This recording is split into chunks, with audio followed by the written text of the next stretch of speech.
A civil authority has issued child abduction emergency for the following counties or areas. New Mexico.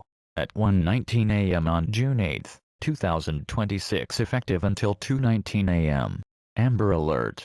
Albuquerque PD seeks 8-year-old Calliope Godwin, abducted June 7, 2026 at about 10:22 a.m. near 200 Valencia St. Say by Kevin Godwin.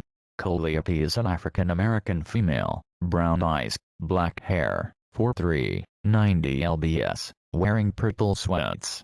Kevin is an African-American male, 5'7", 160 lbs, black hair, brown eyes, and may be driving a black Mercedes sedan with a white license plate. If seen, call 911 or APD Missing Persons Unit at 505-242-2677. Visit fb.com/IPAWS for flyer.